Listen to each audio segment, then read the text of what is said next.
In this video, we will show you how to reset Epson L110 using adjustment program or resetter.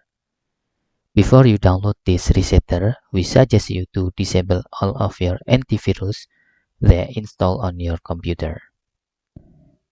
In here, I will turn off for a while my Windows real-time protection and the tamper protection.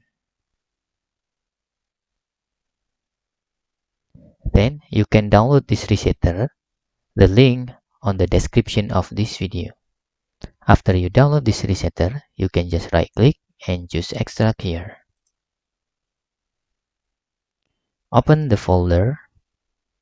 Then in here, there is adjustment programs. You can double click. Then select the model name to 110 and click OK. And select particular adjustment mode. Select washing pad counter in here. Click OK. Please check or tick on main pad counter option. Then click check button. After that, you can click initialization button. If you encounter an error in here, you can repeat this last step.